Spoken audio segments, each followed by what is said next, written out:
बिस्मिल्लाहिर्रहमानिर्रहीम। अस्सलाम वालेकुम। क्यूस्ट न्यूज़ के साथ मैं हुसैन हुसैन। चलते हैं खबरों की जानिब। मेरान शाह बाजार के तमाम दुकानदारों का एतमाद है, नई तश्कील करदा कमेटी को मजबूत करते हैं, मुनाजरे के लिए तैयार हैं। मेरान शाह बाजार ताजिर बरादरी और दुकानदारों की मुश्तरका प्रेस कॉन्फ्रेंस। मेरान शाह की मुल्ला वजीर के मुताबिक मेरान शाह बाजार ताजिर बरादरी के मलिक हफ्ताब खान ने साथियों के हमरा मेरान शाह प्रेस क्लब में प्रेस कॉन्फ्रेंस करते हुए कहा है कि ताजिर बरादरी ने हमेशा कानूनी और आईनी तरीकाकार अपनाया है। ताजिर बरादरी को जो भी इक़दाम करती है वो दुकानदारों के फलाह बहबूद के लिए होता है। हम ताजिर बरादरी सूबा हुकूमत जिला इंतजामिया को अपील करते हैं कि हमारे मसाइल को हल करें। हम पिछले कई सालों से मेरान शाह दुकानदारों और ताजिर बरादरी की ईमानदारी से खिदमत करते हैं। अगर किसी को शक शुबा हो तो सामने आए, हम मुनाजरे करने के लिए तैयार हैं ताकि दूध का दूध और पानी का पानी मालूम हो जाए कि कौन हक पर है और कौन ताजिर बरादरी के नाम पर ज़ाती मफादात हासिल करते हैं।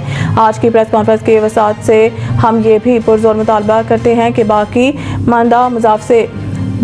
मानदा मुआवजे चेक जल्द अज जल्द जारी किए जाएं, क्योंकि ये रकम खासकर ताजिर बरादरी के लिए मंजूर हुए हैं। लिहाजा मुआवजे चेक की तकसीम मुनसफाना मेरिट की बुनियाद पर जारी किए जाएं। सदर ताजिर बरादरी हाजी अनवर हसन दरपाखेल ने प्रेस कॉन्फ्रेंस करते हुए कहा है कि हम दुकानदारों को भी कहते हैं कि आप अपने हक खुद फैसला करें, हम आपके साथ हैं। किसी को ये हक हासिल नहीं कि बिला वजह दुकानदारों के लिए मसाइल पैदा करें। दुकानदारों ने प्रेस कॉन्फ्रेंस शिरकत करते हुए कहा है कि हम मेरान शाह बाजार ताजिर बरादरी के चेयरमैन सनाउल्लाह खान और सदर हाजी अनवर हसन दरपाखेल समेत तमाम काबीना पर एतमाद करते हैं, क्योंकि चेयरमैन सनाउल्लाह खान और सदर अनवर हसन दरपाखेल समेत तमाम काबीना के बहुत ज़्यादा खिदमत हैं। लिहाजा इनको खिदमत करने का मौका दिया जाए। जिला इंतजामिया और सूबाई हुकूमत भी इन पर एतमाद करे, हमारे मसाइल हल करें।